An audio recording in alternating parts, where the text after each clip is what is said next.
We Make Movies, Film Geeks podcast, episode number 68.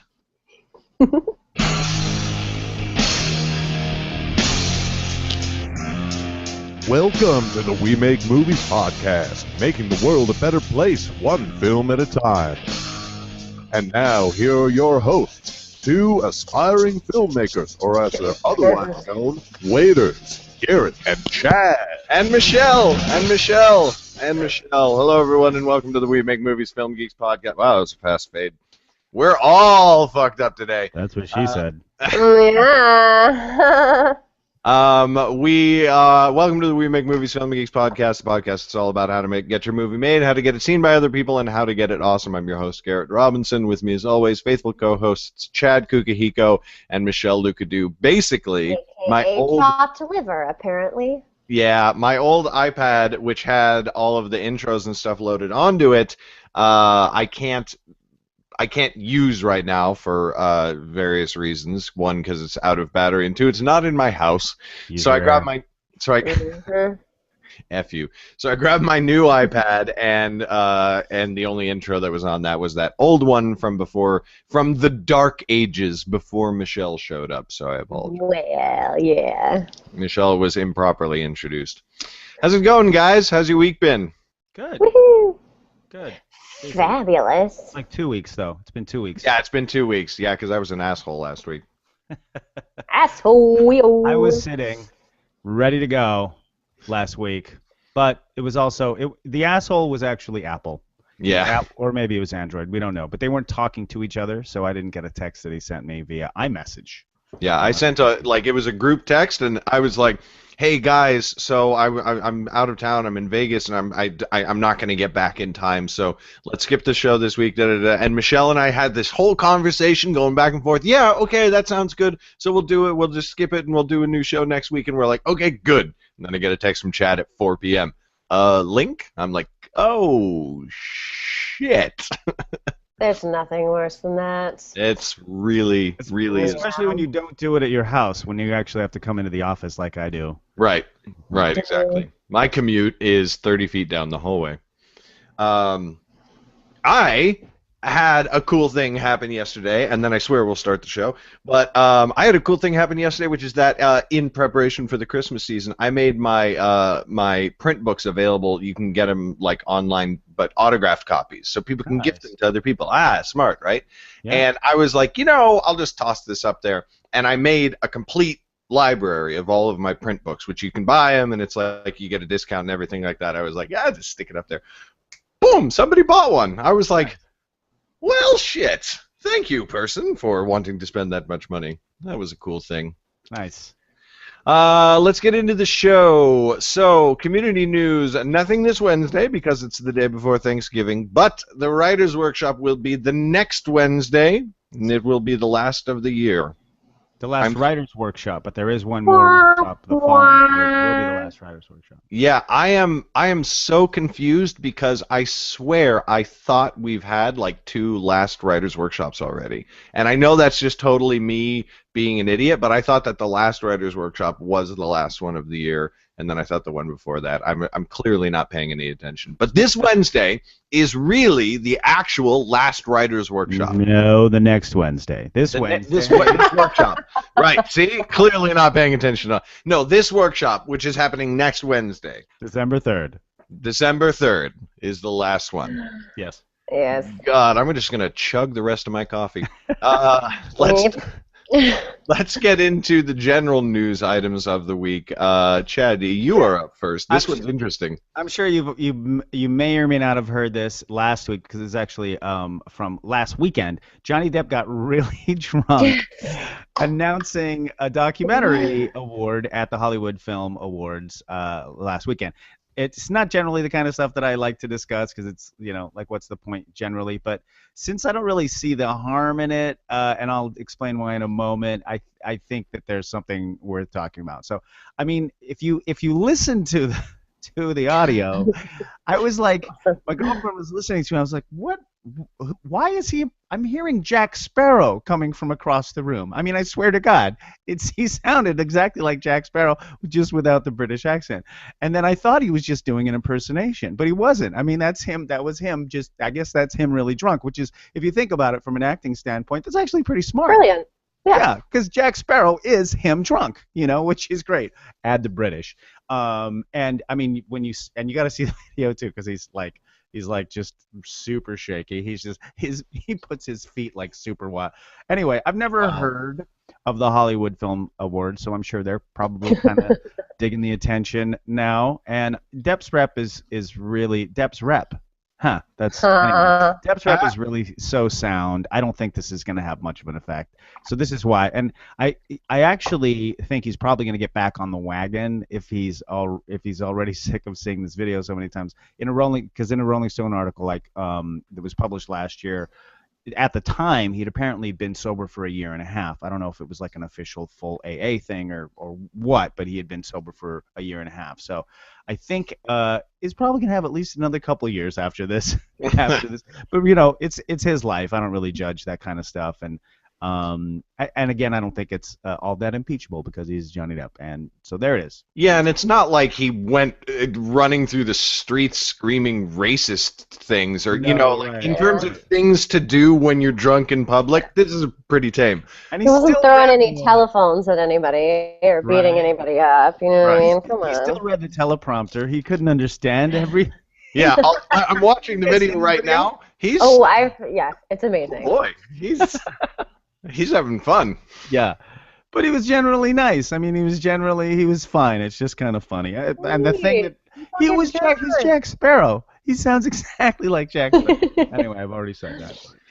Guys, at one point we are going to be like people, maybe, hopefully, the dream. We are going to be like the people that are like having YouTube videos published about Making something fun. that they did drunk. Please.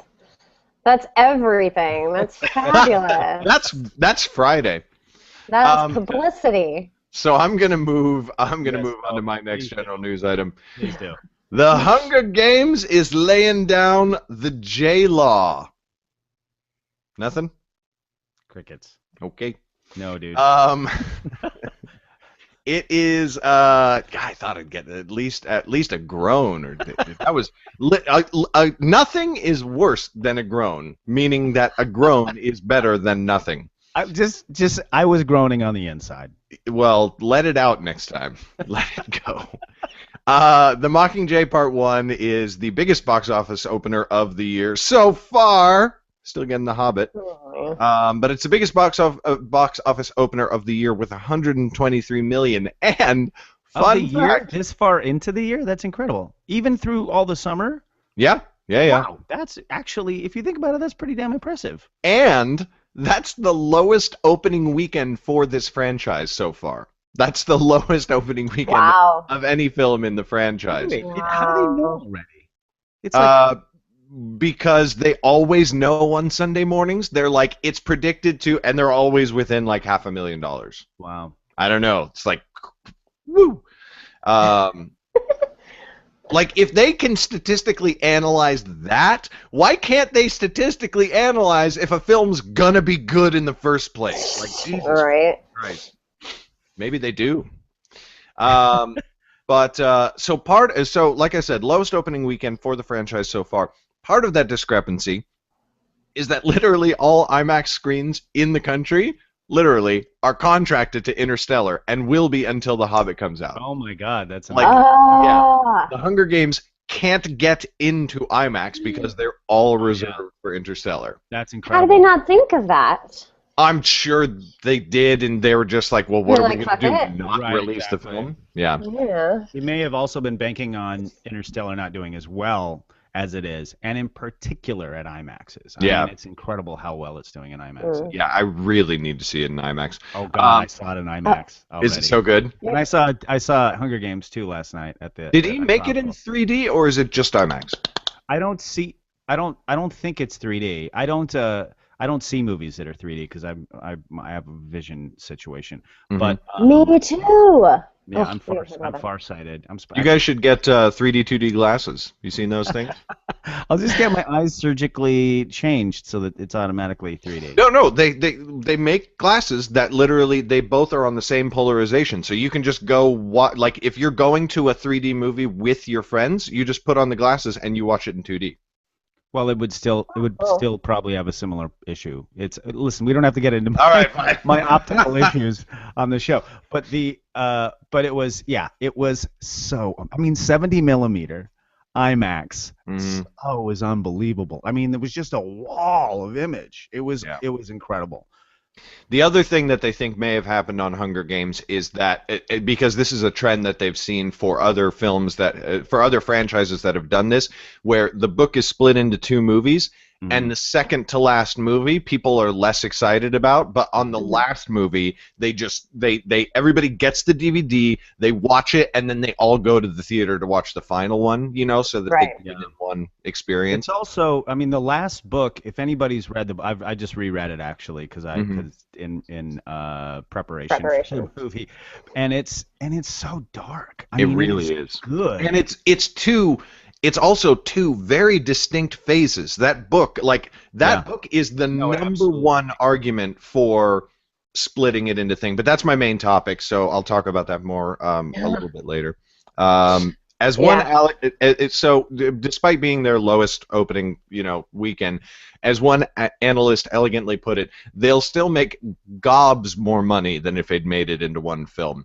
And an interesting side note on the Hunger Games that I didn't find out until just yesterday, they had the option. They did not finish filming Philip Seymour Hoffman's Right. scenes.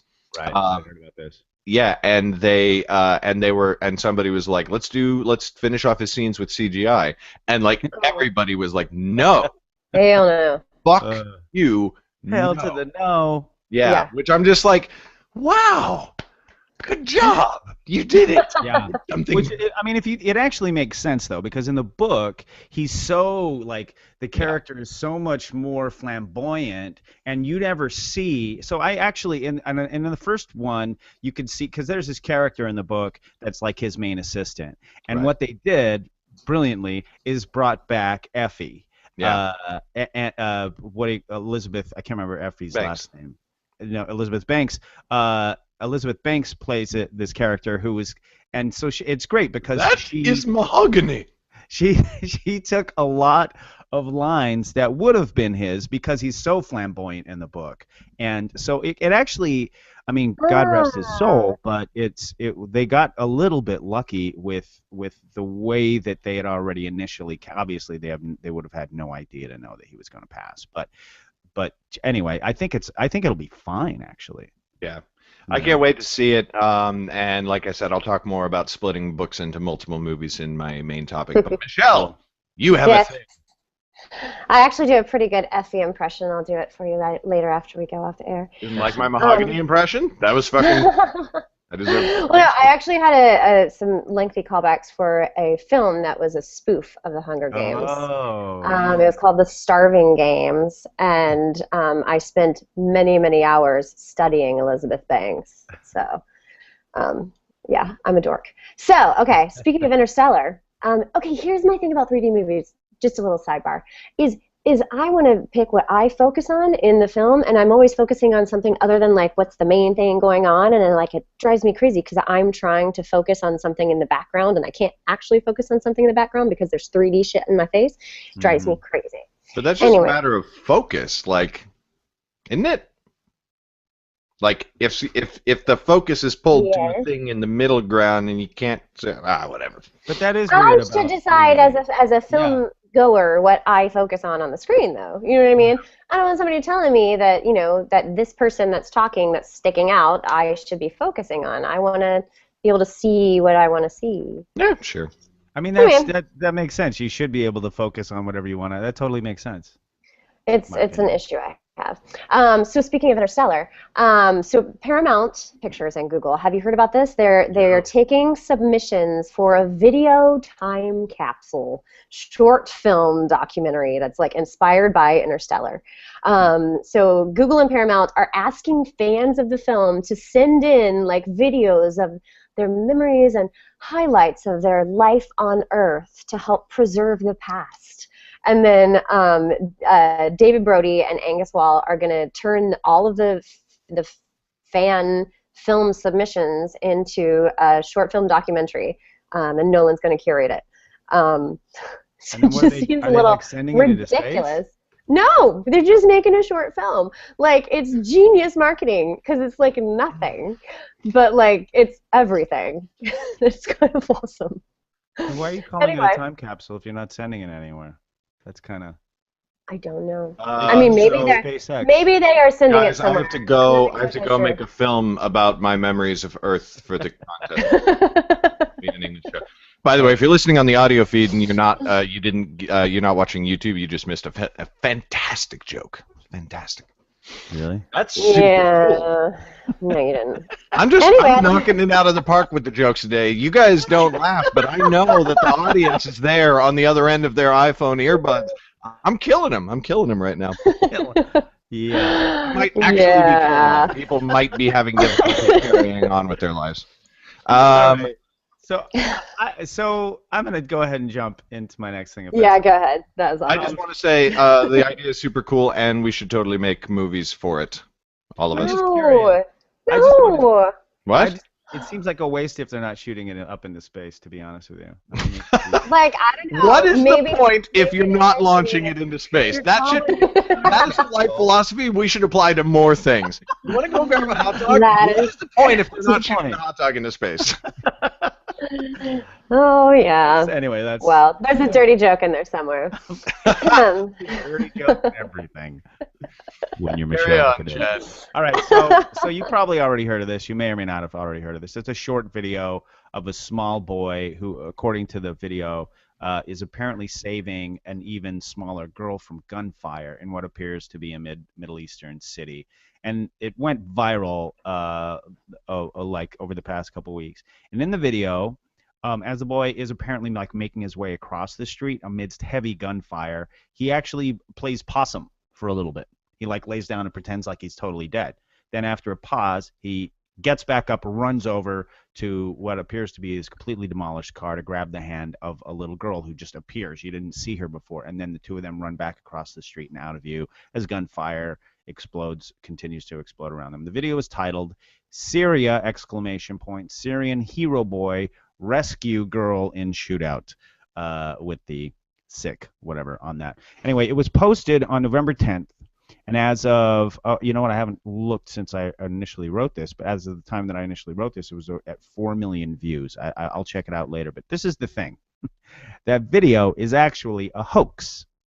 It was apparently produced by an independent Norwegian production company on a set in Malta where parts of Troy and Gladiator were filmed. Lars Klev, the rep from the Norwegian production company, said that he wanted that him and his team, they wanted to spur debate and urge action on behalf, this is a quote, urge action on behalf of innocent children all over the world who are affected by war. That's the end of the quote. All criticism aside for the merits of the filmmaking, which, you know, I totally applaud their motives. It's the understatement of all understatements to say that war is obviously awful. And even that possibility of that the U.S. is in any way causing innocent children to die or be killed, it's unconscionable. So kudos to Lars and to his team. But, you know, I don't really know what else to say about it. It's obviously touchy subject. I think this is awesome. I hate hoax videos with a fiery passion because they're always, it's like the whole couples kissing thing. I'm like, why? Why not actually do something real? Da da da da. But this, I'm like, I know why. This is great. This is a fantastic way to bring attention to something. Yeah. And like, if you like, it's one of those things. Like, it kind of sounds, actually, now that I'm thinking about it, it kind of sounds like an ends justifies the means argument, where I'm like, if you're going for this goal, I'm okay with you doing this hoax video. Like, who cares? There's no harm, and the potential benefit is whatever. But like, but you know, it's the ridiculous, stupid, you know, oh, look at this organic moment we captured hoaxes that I really, really hate. So this, I think, is just fucking cool. I like that. Yeah. I like it a lot. Alaka. Yeah, I concur. It's weird to here, I'm gonna take a look and see where they're at right now. Oh, uh-oh. It looks like people. Okay, so there's a little warning on it. I think ever since the hoax thing, it's still at only 4.5. It's a Mhm. 4,575. So I think as soon as the hoax came out, people maybe stopped pushing it, stopped promoting it. So it hasn't in a whole week. Not much more has happened. But I agree. I mean, I think that as a filmmaker, when I watch it, by the time I saw it, it was already outed. So I was watching it from the viewpoint of like filmmaking. I don't think it's actually good filmmaking. You know what I Right. mean? But the point Right. is, it's not supposed to be. It's basically supposed to be found footage, which found footage is always supposed to be not good filmmaking. It's supposed Yeah. to look amateur. But it's I agree with you. I mean, I think that it's a hard thing to talk about in general. Kids dying Yeah. across the world, and it's God, and what's going on right now in in the Middle East, it's incredible. We could change the tone of the entire conversation by just talking about that, but I Well, didn't mean to do let's that. turn it around in the other direction. Let's talk about the Marvel movies. We never talk about the Excellent. Marvel movies. Excellent segue. Yes, right. I'm so smooth. I'm Wow, Garrett, new topic. baby's bottom covered Gosh. in margarine, which is something that all of my children have done at one point or another. They have grabbed the margarine and they're fucking slathered in it. It must be So genetic. James Gunn is the director Can of leave Guardians of the Galaxy. What? And what did you say, Michelle? Nothing. Okay. Carry on. James Gunn is the director of Guardians of the Galaxy and other things as well, obviously. He posted on Facebook recently that the shared universe business model of filmmaking is flawed and not a good idea, which seems like it's biting the hand that feeds him, but it's actually not. Like the post got a lot of attention because people were like, he's calling the Marvel business model a bad idea. That's not what he's talking about. What he's talking about is he's referring to trying to build a big interlocking universe of films, like as the From nothing? initial goal. Yeah, exactly. Just like from nothing, we're going to do this, as opposed to which is something that studios more and more seem to be wanting to do ever since they saw Marvel do it, and he thinks it's a terrible idea. Yeah. He thinks that these successful franchises should start by making a film, making a good film, and then all of a sudden it gets super, super popular, and then, whatever. Now, What a revolutionary idea! I know, Oh my right? It's God. crazy. And he thinks that if you try to focus on building the franchise right off the ground, you miss the opportunity to make a good film to start off. DC. Yeah, this is a blatant attack. Not Groundbreaking. attack. This is just a dig on DC. And This it's is like true. it's I mean, so it is so true. they don't have a fucking foundation, and they're trying to build a 5-star Yeah. hotel. And it's Yeah. just no, DC. It's- Watch, mark my words.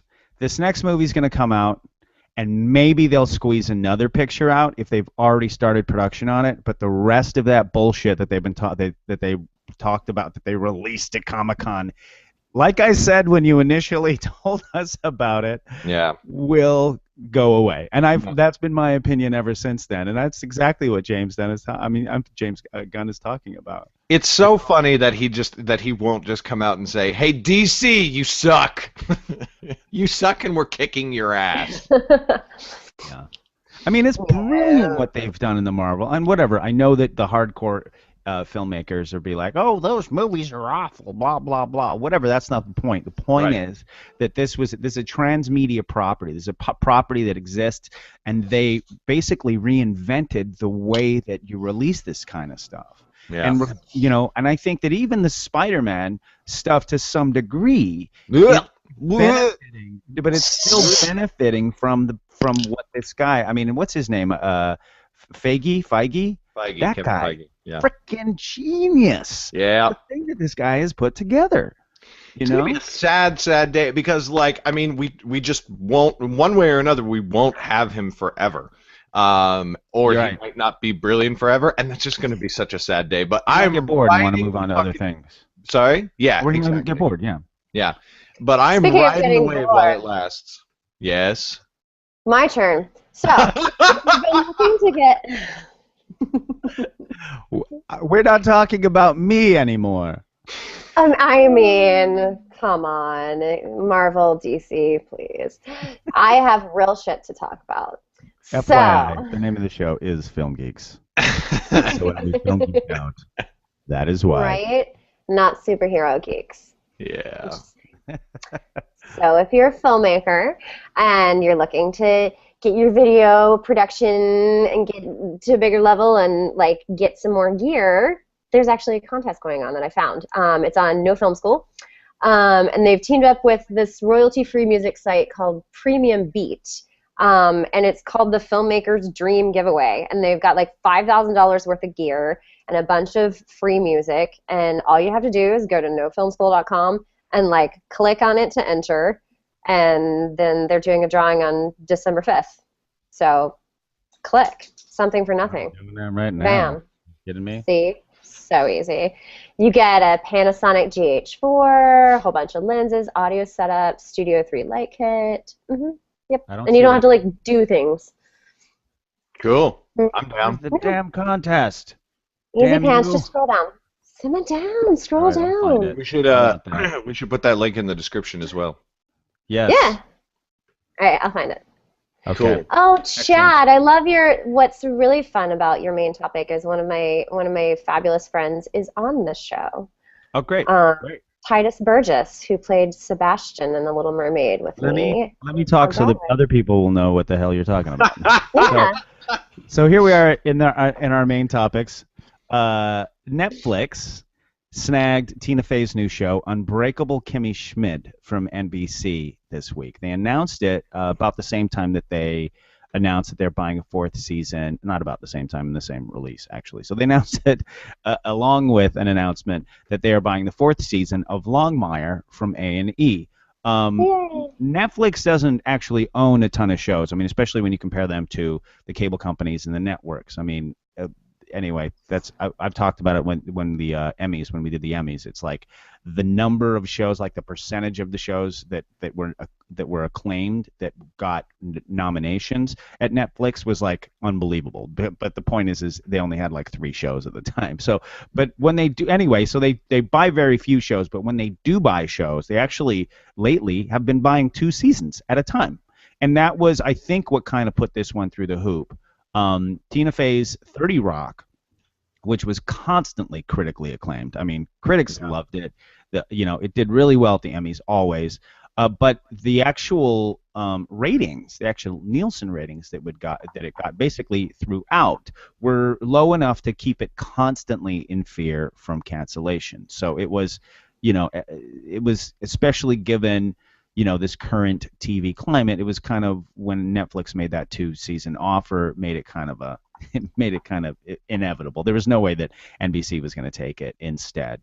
But this is the interesting thing: Universal TV is owned by NBC, or they're owned by the same people. Whatever. They're basically one and the same. And Universal will still get paid on this deal, since they're going to be the production company providing Netflix with Kimmy Schmidt. And by the way, Kimmy Schmidt looks really hilarious. I mean, just the premise of it. It's I can't remember the name of the actress, but she played Erin on The Office, and she's playing Kimmy Schmidt, and she's rescued, or just barely gets out of some suicidal death cult. And so I guess it's about her life moving on after that. Anyway, Ellie Kemper. Anyways, yeah, it looks pretty hilarious. It's very, very interesting to see a major network providing content for a website. That's anyway, and we're probably bound to see a lot more of this. Mm-hmm. During our last show, which was 2 weeks ago, I made kind of a bold statement about an impending, what I call, gold rush in independent television production. And the premise, in a nutshell, if you didn't watch the show, was that since HBO and Showtime have both committed to creating these standalone apps, these standalone services in the coming year, the launch of their standalones is about to bring about a cable cutting. Again, this is what I think, but it's backed up by some numbers. It's going to end up bringing about a a massive cut in a drop off in the people that are on cable right now, something like we've never seen before. And the chain reaction that's going to cause is likely to end up, again, this is my premise, with every single current cable network with their own standalone app or site or device offering their services for just a small fee, monthly fee. And I'm talking TNT, USA, A&E, FX, AMC, Stars, which is already paid, but the others aren't. Anyway, I'm talking about all of them. Everybody. Everybody. I mean, otherwise what? They're just going to go away? I mean, because we don't know. Anyway, all these apps are going to be, all these app sites, whatever, they're going to be hungry for more and cheaper content. And but the one thing I didn't really consider, actually, and we didn't actually have a ton of time to talk about it, was what's going to happen to ABC, NBC, CBS? What's going to happen to them? How will this all affect them? And I think that this news this week gives a little bit of insight to that, because I looked even I thought more we were going to feast on their corpses. Isn't that what the brochure said? Was that we were going to the brochure? Yeah. I mean, it's, you can tell when I was doing a little research, and I didn't bring the specifics, but the fact is that NBC comedies they're basically not buying many, and they're not like the ones that they have, they're not going to be having them for very much longer.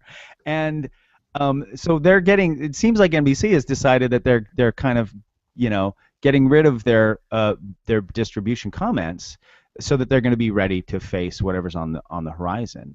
And there are just way too many people who still watch shows on the good old-fashioned TV for it to go away entirely. But the thing is okay, there are currently nearly 100 million people in this country who subscribe to packaged cable. But the drop-off, the past 3 years in a row, has begun to show what looks like an exponential curve. And it looks like if it continues on that, what they project, it's going to be massive. And it could be even worse. I mean, because that's the way that tipping points generally happen, is that it could be, I mean, okay, what if it would have dropped to 80? Do we have to pay Malcolm Gladwell again? I think, you know what, to be honest, I think the tipping point for package cable is going to be sports. It's going to be NFL. It's going to be, that's definitely that's a big going part to be of it. it. When that is I think gone, you're right. people are out. Well, yeah, I mean, I've been saying that for a long time. It's sports. I mean, the main things that keep people on, sports is the biggest right now. And children's programming used to be, but I think over the past few years, it's becoming less and less. I mean, there's so much children's programming fucking everywhere. But like 3 years ago, it was difficult to get it just online, and people obviously don't care as much about that as their sports. So sports will be the main thing, but they're not going to not. I mean, people are still going to watch the Super Bowl, but are they going to watch it? It's once a year. Do you know what I'm saying? How are they going to watch it? That's the question. And ESPN is just not going to have enough money to keep people to pay, 150. I mean, maybe some psycho fans, maybe, sure. But the price for them to even deliver it is going to get up. There's a tipping point at which it becomes just bad business on both ends. Yeah. And that's what's going to be really interesting. Of course. See that what NBC is doing with this whole shift from sort of channel to production company is really interesting. And I'll be honest with you, I think that it's proof. That is proof that this gold rush is on the way. Is when the people with the money start to do it, and they have all this overhead. So we're going to see what's going to happen. I mean, obviously these big guys, they have good production quality, right? But are they going to be able to compete with Lean and Mean in 2015, which is We Make Movies? Ooh, Only which time will is, tell. yeah. Exciting times. That's right. Wow, that's our tagline right there. Lean and that's what I've Mean in decided. 2015. I have coined it Hashtag Lean and Mean. We make movies. in 2015. Excellent. Oh, it's so exciting, guys. We really need to produce a series and sell it for all of the monies. We have a few series that we're producing. Yep, I know. we do. We're, And sell it for all of the Got some monies. good shit. That's what I I know. all of the monies. So for my main topic, like I said earlier, I want to talk about studios that make movies out of books, and sometimes making two movies out of books. And in one case, making 3 movies out of books. So I am here today to speak in defense of this practice because I think there are reasons to do it. Now, clearly, let's just get this out of the way right off the bat. The studios do it to make money. There's no question about that. That is Really? yeah, I know, right? What? Blowing your mind, man. But they do everything to make money. This is not different. They make films to make money. You know, that's the only reason that they do it. They make the films like Interstellar to make money, and they make films like Birdman to make money. Now, Birdman was independent, but the producers of that film still wanted to be profitable. Like that's why the business people behind films do the business behind films. But that doesn't mean that the decision is money motivated for everyone. In one specific example that I know of, Peter Jackson was the one who went to Warner Brothers with The Hobbit after they'd finished principal photography, or when they were in the middle of principal photography, and he was like, "I've got enough material here and in this other Tolkien book to make 3 films instead of 2," because he wanted to. He knew that this was his last hurrah with Tolkien. We're probably never going to see another Tolkien film until they eventually reboot it or do whatever. So he was like, why not make another movie? Like this is this is going to be all of the Tolkien films ever. Let's keep it going a little bit longer because he's as big of a Tolkien fan as we are, right? And that's the thing is like you can imagine him walking in and being like, guys, I think I can make a third and before the words are even out of his mouth, they're like, yes, let's do it. Yeah, I will set you on fire. So, and here's the other deal, which is that the movie splitting only happens with like really, really beloved franchises and Twilight. But I think that Harry Potter was the first to do it. That sounds right? I can't remember. So. I think I recall it being pretty like wow. Yeah, like, exactly. Revolutionary, you know. Yeah, that was one book. Why are they doing 2 movies? And when you're sorry, made a lot of sense. Did make a lot of sense. Yeah, because they had to cut. They were cutting out so much, and in each movie that on that key book, it was impossible for them. It was a great choice. Well, that's what cracked me up, is that people are like, they're cutting out so much of the book. They're cutting out Peeves, and they're cutting out Thing, and they're cutting out the thing. All right, we're doing the last book as 2 movies. You're just grabbing for money, motherfucker. It's like, fucking make up your mind. I think there's 2 different people, but maybe you're right. Maybe it is, but that's the thing, is that you're always going to have the displeased people who are just fuckers and yelling. Anyway, the thing is that if you are a diehard superfan of one of these beloved franchises, you don't want them to end. Like, I didn't want Harry Potter to end. I still want, like, more Harry Potter films.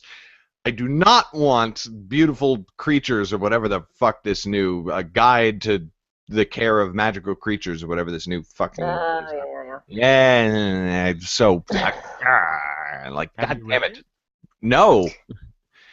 I do not particularly have interest. Like, I don't have interest for the same reason. I don't have interest in the universe. I had interest in the story of Harry Potter. Like, I liked that story. All of the, the Hogwarts and stuff is cool, but, like, that's my appeal. I thought it ended perfectly. I thought it was perfect. Done. Leave it alone. I thought it was perfect and done, but, like, I think that they could have taken the 6th movie and turned it into, like, I wish there was more in general. You know what I mean?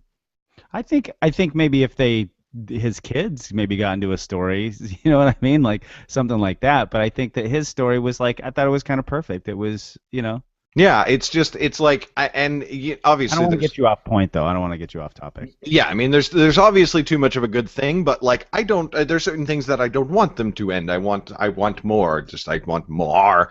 And even with the Hobbit films, they're not what they could be. And I am totally aware of that. But I don't think it's because there's 3 of them. I think there are 3 of them, and they're just not what they could be.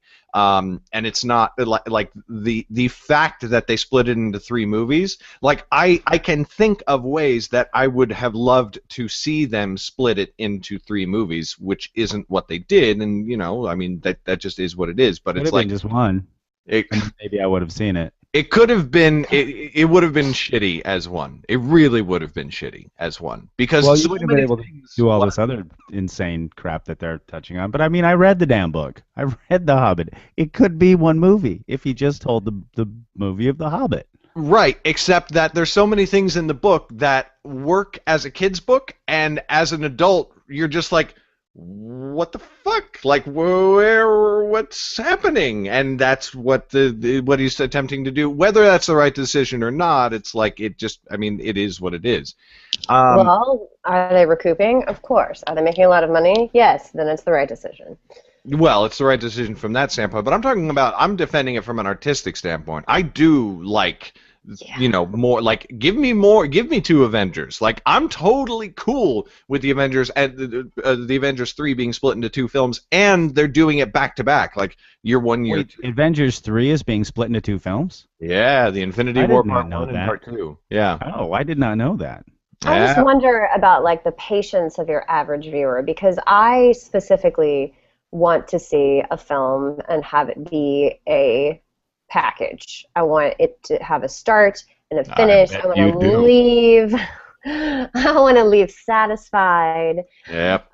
Mhm. Yeah. But like I, as a viewer, shy away from a movie that is divided into 2 films, because that's a commitment, and I may not be able to commit to the second film later, and then I'm like going to be like, what happened? Or I mean, there is another side to that.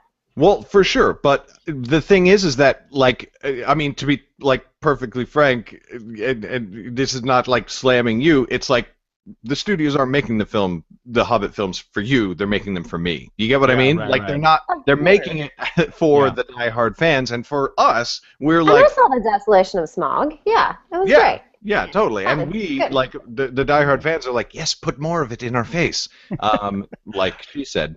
So in the end, for me, while the decision to split a book into multiple films might be motivated for profit by the studio, I think that for filmmakers and audiences, there are other motivations, and I'm a fan. I'm not opposed to it at all. Okay. Wait, you're a Hobbit fan? I'm a little bit of a Hobbit fan. Apparently, not one of the top 75 fans in the fucking world. Oh. Apparently, God fucking damn it. Oh, God, You really? know, if they had made it an even 100. Yeah. Mm. Anyway, Well, can I break the fourth wall for a second and ask you guys a question? We have run a little bit longer than I thought we were going to run at this point. Could we head for the exit, or Michelle, do you have strong opinions? I just happened to notice that next one is more of like a discussion topic, and it's only a single thing. it is, yeah. It is a serious discussion topic. I have, yeah. You know what? Let me tease it, and then for Then we'll those talk of about it you next week. who are, yeah, I'll just. This is something I want to talk about. That I've been wanting to talk about it for a while. So I'm just going to put it out there and say, if you have comments, if you have questions, if you have things to say, comment on the podcast, or you can email us or send us your questions, comments for next week. We'll talk about it next week. But this industry is effed up from Yes. an acting standpoint. In Hollywood, it is physically impossible to audition for a film unless you have an agent, a manager, an Oscar.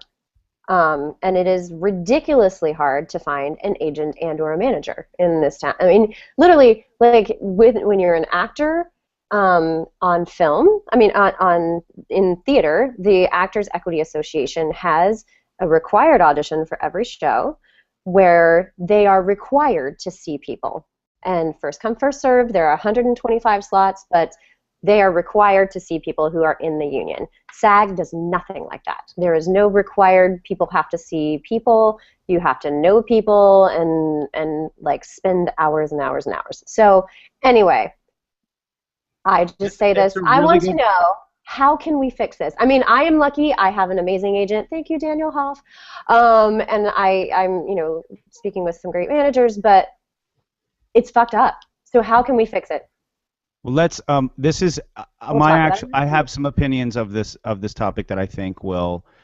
This will be a much longer conversation. So we'll definitely Six. push this to Maybe next this week should because be the main topic next week. What do you guys think? I I'm don't down know. with it. I don't know. We I can don't know talk if it's about that some. much. You don't think it's going to be that long? I don't think it's going to be that much. I mean, I think that. I mean, maybe we could have it first, and then we'll, but we can talk about this offline.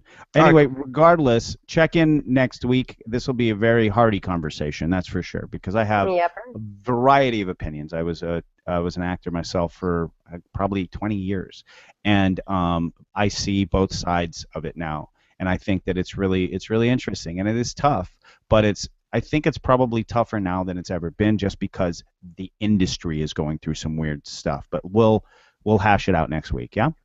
Love it. Rockin'. Excellent. So things to know.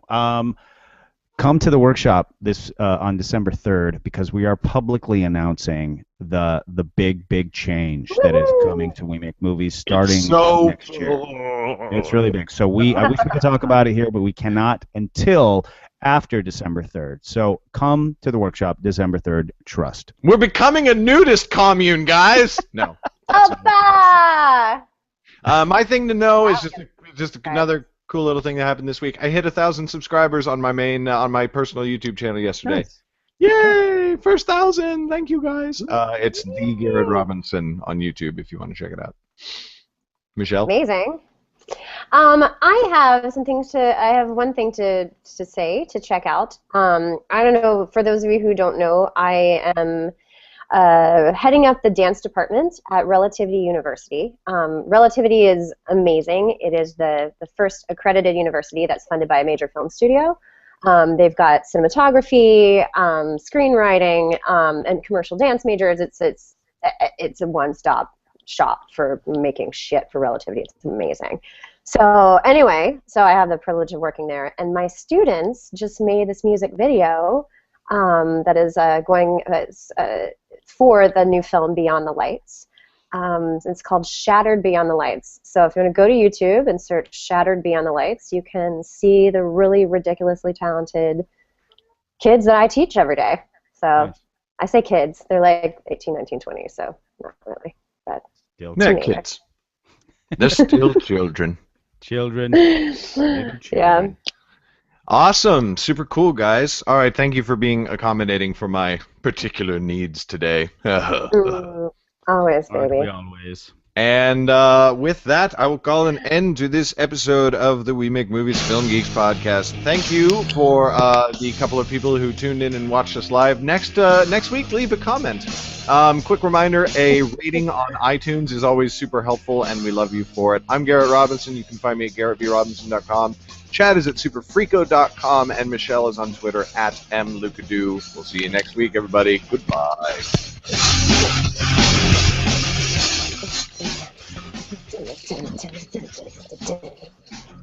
Dun-dun-dun-dun-dun-dun-dun.